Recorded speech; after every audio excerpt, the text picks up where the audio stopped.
Today on the Morning Edition, an agreement may have been reached between the Anchorage School District and the Anchorage Education Association. We'll break down what the agreement could mean and bring to educators. Plus, the Bernice Allridge Park in Fairbanks is known for its Juneteenth celebrations it hosts, but this summer will be a little different as it undergoes renovations. We'll find out what this means for celebrations this year. And later, a couple of swans, which are known to mate for life, lost their mates and are handling the loss in rather unique ways, such as believing that their mate is inside of a soda vending machine. We'll show you how the community is coming together there to help these lost and confused swans as the Morning Edition starts now. Good Monday morning, everyone. And that's so sad. I didn't know swans mated for life. I know penguins mate for life. And do you know of any others? I'm sure there's probably definitely a lot more out there, but those are the ones I know. To think that your mate was in a vending machine, poor little thing. So sad. All right, well, looking ahead to today, what are we looking at weather-wise, Aaron? Well, we've got much improved conditions across the state as a whole. Now, while we are still sitting on the warm side from South Central to the slope, we are going to see improving conditions this week as we are going to see much calmer weather taking hold. 25 degrees is what we're currently sitting at here across the Anchorage Bowl. Of course, many areas of South Central seeing those temperatures in the teens and the 20s, even some 30s as you head out towards coastal regions. 29 degrees in Portage, where we were sitting right around that freezing mark. 16 in Wasilla, 20 degrees in Palmer, and 5 degrees in Golcana. So, yes, we do have some cool conditions this morning, but nowhere near those sub-zero values that we have been sitting at. And for a good portion of this week, we've got a ridge of high pressure that's going to keep things fairly quiet, calm, and keeping some sunshine in the forecast. Now, one thing to keep note of as you head outdoors later today, that avalanche warning through the backcountry continues through Tuesday morning. And this is for the tree line and above. That continues to remain on the high side. Now, it takes about 48 or so hours after a storm to sweep through the area before you begin to see those avalanche conditions continue to settle.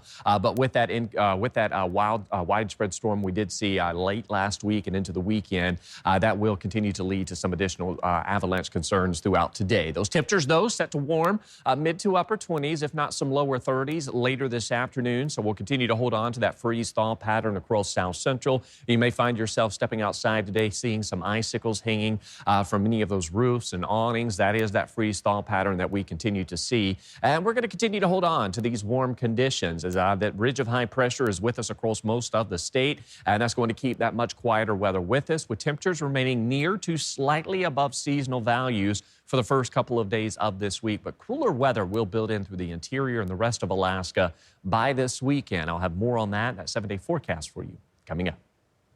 A tentative agreement has been reached by the Anchorage School District and the Anchorage Education Association. That's according to a joint statement sent out by ASD. Based on that statement, the agreement would include a 3-year contract that runs from July 1st of this year to the end of June 2029.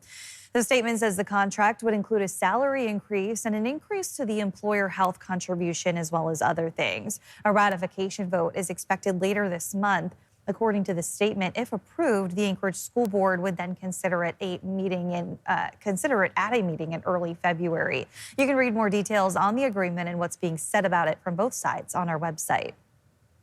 The race for the Alaska governor's seat has a new candidate. Jessica Faircloth, who has an address in Kasilof, has completed a candidate registry form. She is the 15th person to announce she is running for this seat. The primary for the governor's seat is in August of this year, and the general election is in November. The National Transportation Safety Board confirms a small plane with 4 people on board made a hard landing at Merrill Field Friday, touching down short of runway 16. No injuries were reported. Investigators say the plane was flying from Soldotna to Anchorage with 2 pilots and 2 passengers. During the landing, the nose gear collapsed. We're working to learn more details, and we'll bring you updates on alaskasnewssource.com. 2 people were taken to the hospital Friday in what police are calling a stabbing investigation at an Anchorage hotel. The Anchorage Police Department says they were called just after 3 p.m. Friday to the residence in Marriott in the Rogers Park area of the city. The call was in reference to a disturbance, and APD says Officers found a man and a woman who each had been stabbed at least once. Both were taken to the hospital with what were described as life-threatening injuries. APD says all parties involved have been contacted and the situation is under investigation. A Fairbanks nurse practitioner is facing serious charges. Casey Blood, owner of Alcan Medical Group, has been indicted by a grand jury on 14 felony counts. The charges include multiple counts of sexual abuse of a minor and 1 count of distribution of indecent materials to minors. Prosecutors allege the conduct involves 2 victims and spans from 2015 through 2023. He's in custody on $750,000 cash-only bail. Alcan Medical Group will close January 31st. Blood's arraignment is scheduled for Tuesday.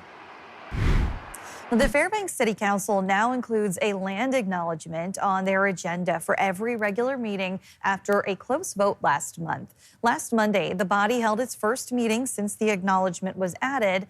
The vote the vote back in December, coming in at 3-3, with the mayor breaking the tie. Council members are hearing different views from the community, some saying it's necessary and overdue, while others argue it favors one group over another or is not needed because it was already being read out voluntarily at meetings. Some of the comments were it's not inclusive. It's just addressing one part of our community.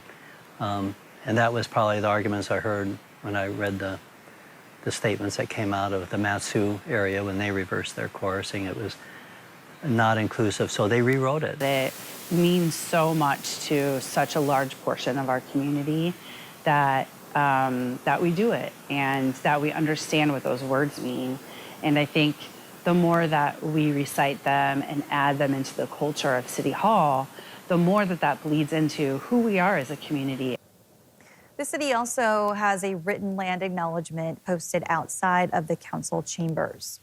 This summer, Fairbanks will need to find a new place to celebrate Juneteenth as Bernice Allridge Park will be undergoing renovations. The park has hosted Juneteenth celebrations in Fairbanks for several years and is also a staple of older Fairbanks neighborhoods. But this summer, improvements will begin as part of the Capital Improvements Program. Renovations will include a new pavilion, improved walking area, sledding hill, and a new playground equipment meant to increase accessibility, as well as new bathrooms added to the facility.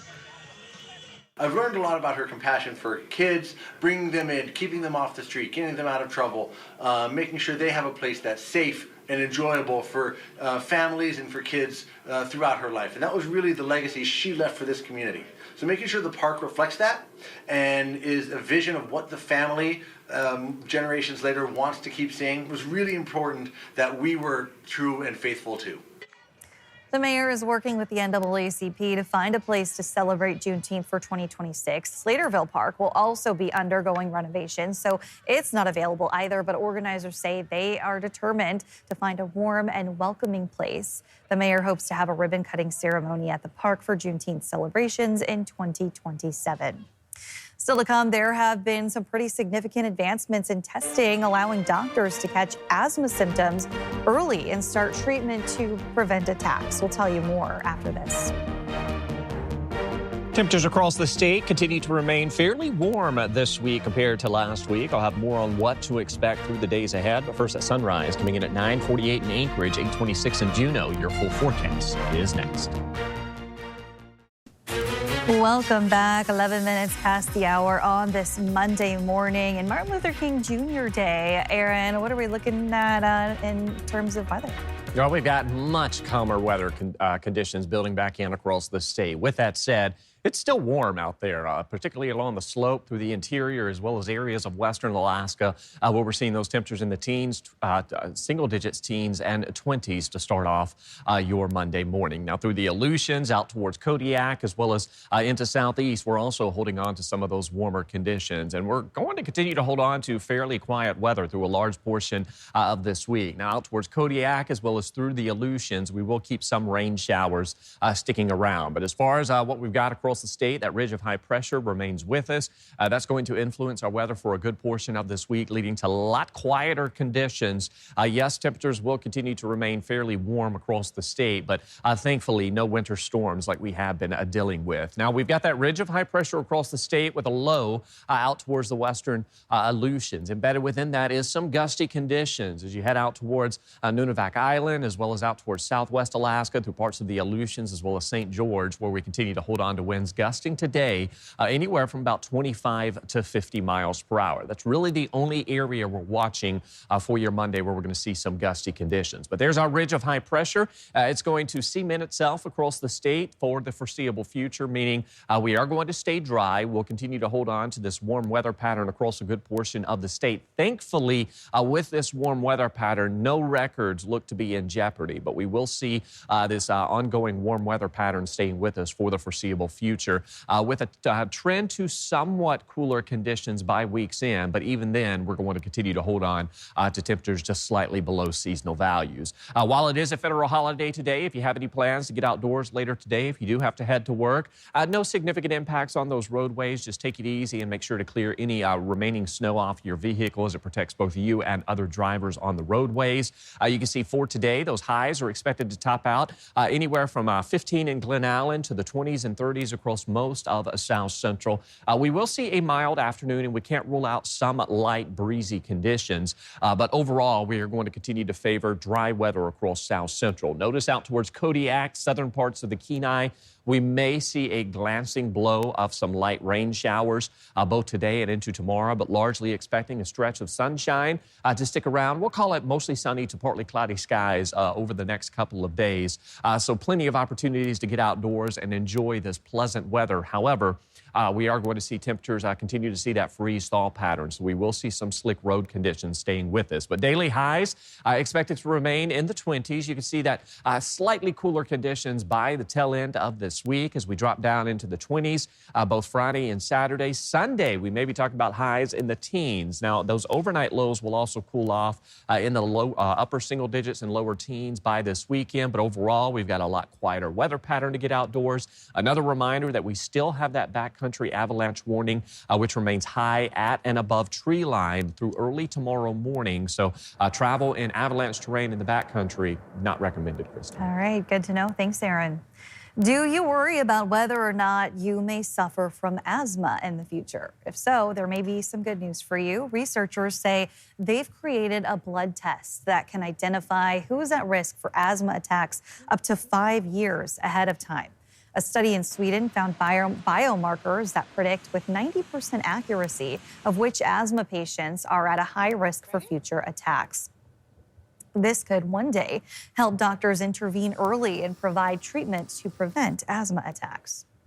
Good genes may explain why some people are so-called superagers. A study by Vanderbilt University Medical Center looked into superagers, that's people over the age of 80 who still have the memory and cognitive function as someone 30 years younger. They identified those people as less likely to have two genes linked to Alzheimer's and more likely to have genes beneficial to cognitive health. Well, parents are becoming more lenient with their kids swearing. A University of Michigan survey found that fewer than half of parents say their kids should never use swear words. Most parents say that they believe their kids learned to curse from friends, with the main reasons for the behavior being trying to fit in, trying to be funny, or just trying to get attention. Thanks for listening to our podcast. Click subscribe so you can get the latest podcasts from Alaska's news source automatically and stay up to date with breaking news and in-depth reporting available for free 24/7 with the Alaska's news source app.